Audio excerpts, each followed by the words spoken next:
Assalamualaikum warahmatullahi wabarakatuh. Innal hamdalillah nahmaduhu wa nasta'inuhu wa nastaghfiruh wa na'udzu billahi min syururi anfusina wa min sayyiati a'malina may yahdihillahu fala mudhillalah wa may yudlil fala hadiyalah. Asyhadu an la ilaha illallah wa asyhadu anna Muhammadan abduhu wa rasuluh la nabiyya wa la rasula ba'da.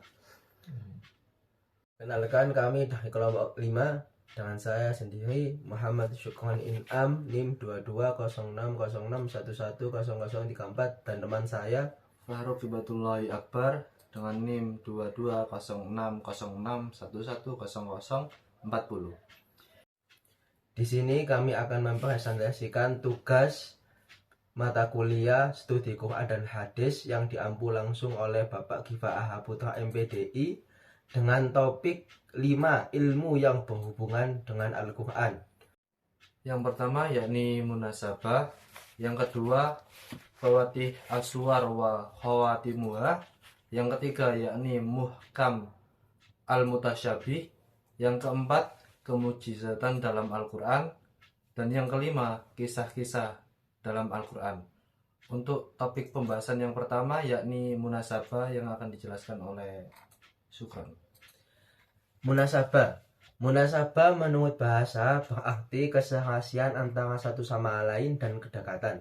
Sedangkan munasabah menurut istilah yaitu keterkaitan antara satu ayat atau satu surat dengan ayat atau surat yang lain yang akan melahirkan pemahaman yang tidak bisa dipisah antara satu sama lain.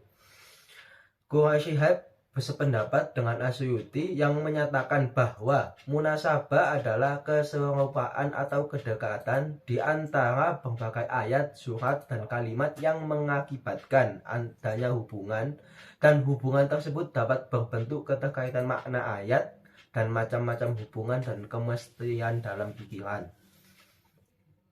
Untuk contohnya yakni surat Al-Fatihah ayat 6 di mana kita meminta agar ditunjuki kepada Shiratal Mustaqim atau jalan yang lurus, akan menjadi mudah dipahami dengan ayat 7 yang menjelaskan bahwa maksud jalan lurus itu adalah seperti jalan orang-orang sebelum kita yang diberi nikmat oleh Allah Subhanahu wa Ta'ala, bukan seperti jalan orang-orang yang telah merasakan murka Allah karena kekafirannya, dan bukan pula seperti jalan orang yang tersesat karena kemunafikannya.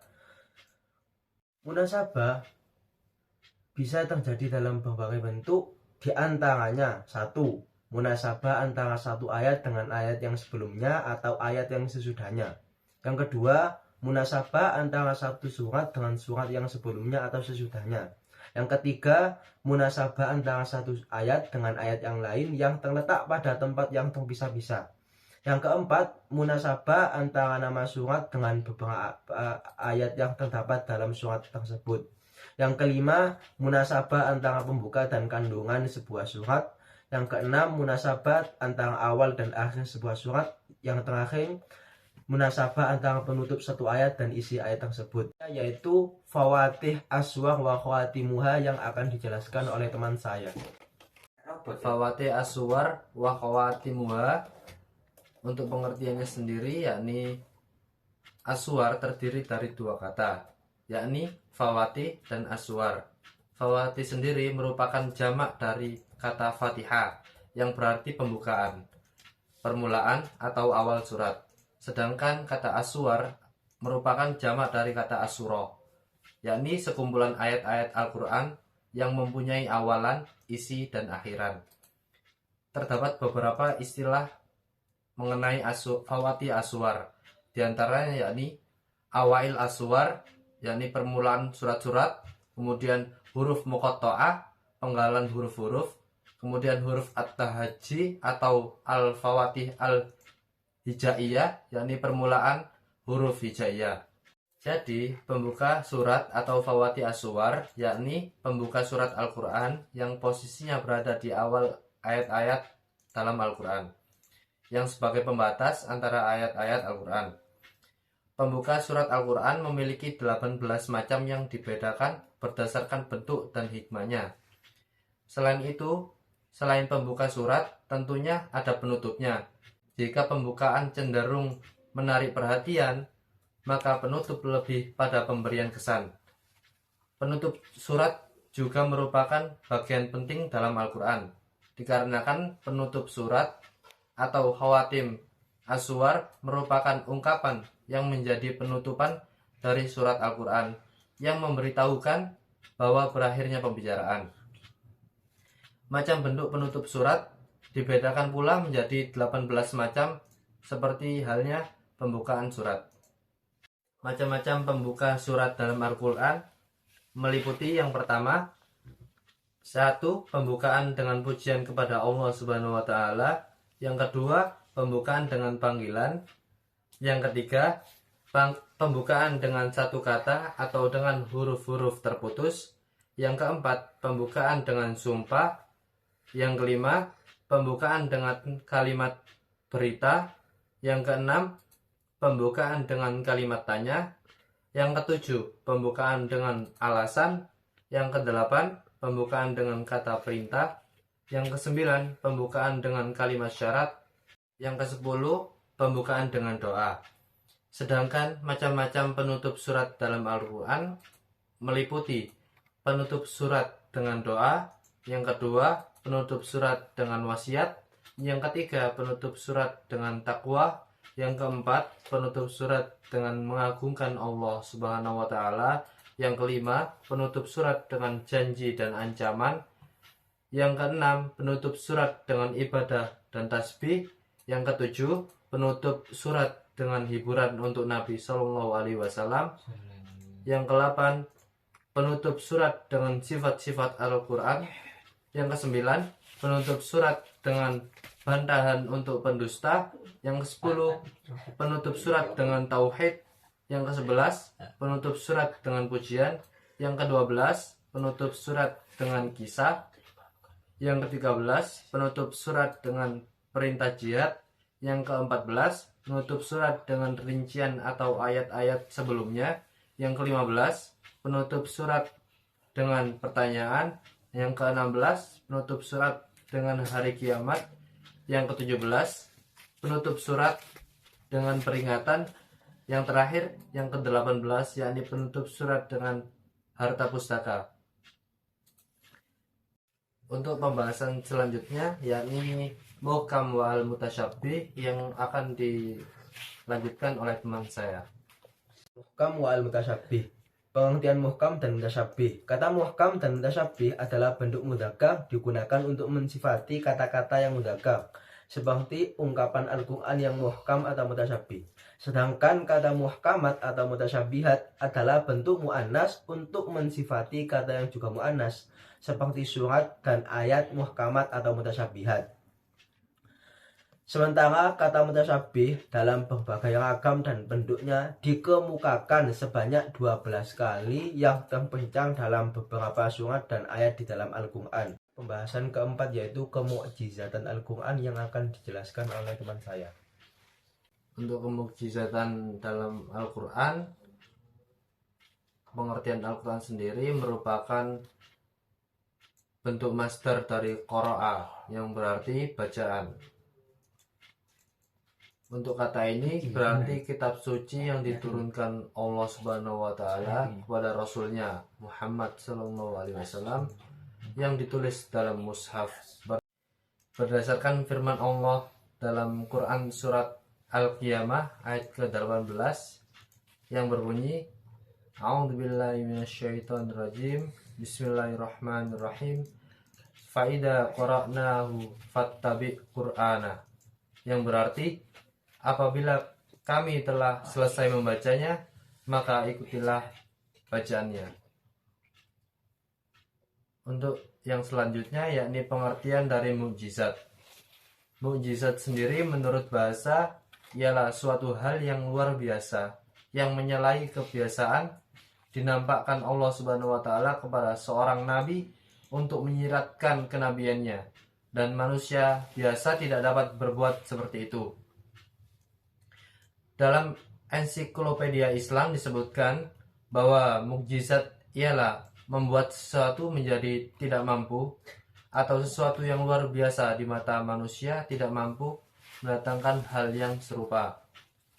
Jadi, Al-Quran adalah mukjizat yang paling besar dari segala mukjizat yang pernah diberikan Allah Subhanahu wa Ta'ala kepada seluruh nabi dan rasulnya, karena Al-Quran bukan saja untuk mematahkan segala bantahan dan argumen kaum musyrikin kepada kebenaran wahyu yang dibawa Rasulullah Muhammad SAW, tetapi ia juga ditujukan kepada seluruh umat manusia. Al-Quran merupakan mukjizat Islam yang abadi sebagai saksi kebenaran Rasulullah SAW, yang sekaligus membuktikan keagungan Islam dan kelanggengannya. Kemudian untuk bab selanjutnya akan disampaikan oleh teman saya mengenai kisah-kisah dalam Al-Quran. Kisah-kisah dalam Al-Quran. Definisi dan pembagian kisah dalam Al-Quran. Kata kisah atau kisos di dalam Al-Quran diungkapkan sebanyak 30 kali dalam bermacam bentuk, baik dalam bentuk fi'il madhi, mudhari' dan amar, maupun dalam bentuk masdar yang tersebar dalam berbagai ayat dan surat. Kata kisos merupakan bentuk masdar dari kata kososo yakusu kisoson, yang artinya berita, kisah, perkara, mengikuti jejak atau keadaan, atau berita-berita yang berurutan. Adapun secara istilah, kisah Al-Quran adalah pemberitaan Al-Quran tentang hal ihwal umat-umat terdahulu, kisah-kisah para nabi, dan peristiwa-peristiwa yang terjadi pada masa lampau, masa sekarang, dan masa yang akan datang. Mengenai macam kisah di dalam Al-Quran, jika ditinjau dari materinya, Hasbi As-Siddiqi membaginya menjadi 3 macam, yaitu yang pertama, kisah Nabi. Kisah Nabi di dalam Al-Quran mengandung tentang dakwah para nabi dan mukjizat para rasul serta sikap umat yang menentangnya. Yang kedua yaitu kisah yang berkaitan dengan peristiwa-peristiwa yang telah terjadi dan orang-orang yang tidak dapat dipastikan kenabiannya. Yang ketiga yaitu kisah yang berkaitan dengan peristiwa-peristiwa yang terjadi di masa Rasulullah SAW seperti peperangan Badar dan Uhud. Kemudian karakteristik kisah dalam Al-Quran. Ada beberapa karakteristik kisah dalam Al-Quran, yaitu yang pertama, kisah-kisah dalam Al-Quran merupakan karya sastra yang agung yang memiliki tema-tema tertentu, tujuan-tujuan materi, dan merefleksikan ajaran substansial agama. Yang kedua yaitu Al-Quran tidak menceritakan sebuah kejadian dan peristiwa-peristiwa secara berurutan atau kronologis, dan tidak pula memasangkannya secara panjang lebar. Yang ketiga, Al-Quran mengandung berbagai kisah yang diungkapkan secara berulang dalam beberapa tempat. Yang selanjutnya yaitu kisah para nabi di dalam Al-Quran. Di antara kisah para nabi di dalam Al-Quran yaitu kisahnya Nabi Ibrahim alaihissalam, yang mengisahkan tentang ujiannya Nabi Ibrahim untuk menyembelih anaknya yang terdapat dalam Quran As-Saffat surat ke-37 ayat 99 sampai 111. Di dalam ayat ini bercerita tentang ujian terberat yang dialami Nabi Ibrahim alaihissalam dibandingkan semua ujian atau perjuangannya terdahulu. Tidak dapat dibayangkan betapa goncangnya jiwa Nabi Ibrahim alaihissalam ketika menerima wahyu untuk menyembelih anaknya. Untuk yang selanjutnya yakni kesimpulan dari presentasi yang telah kami bawakan. Yang pertama yakni tentang munasabah. Kesimpulannya yakni keterkaitan antara ayat-ayat Al-Quran yang satu dengan yang lainnya, baik dari segi makna, tema maupun konteks sejarahnya. Kesimpulan yang kedua yaitu Fawadhi Aswar. Fawadhi Aswar adalah pembukaan surat-surat Al-Quran, sedangkan Wakhwatimuha adalah penutup atau ayat terakhir dari setiap surat Al-Quran. Kesimpulan yang ketiga yakni muhkam dan mutasyabih. Keduanya adalah jenis ayat dalam Al-Quran. Ayat muhkam sendiri adalah ayat yang jelas dan mudah dipahami maknanya. Sedangkan ayat mutasyabih adalah ayat yang memiliki makna yang lebih dalam dan kompleks. Kesimpulan yang keempat yaitu kemukjizatan Al-Quran adalah keistimewaan Al-Quran yang tidak dapat dijelaskan dengan akal manusia dan merupakan bukti kebenaran Al-Quran sebagai wahyu dari Allah yang diturunkan kepada Nabi Muhammad SAW. Yang terakhir yakni kesimpulan dari kisah-kisah dalam Al-Quran. Kisah-kisah dalam Al-Quran merupakan bagian penting dalam Al-Quran dan memberikan banyak pelajaran bagi manusia. Kisah-kisah tersebut dapat dijadikan sebagai contoh dan teladan dalam kehidupan kita sehari-hari. Cukup sekian presentasi dari kami kelompok 5. Kurang lebihnya mohon maaf. Wassalamualaikum warahmatullahi wabarakatuh.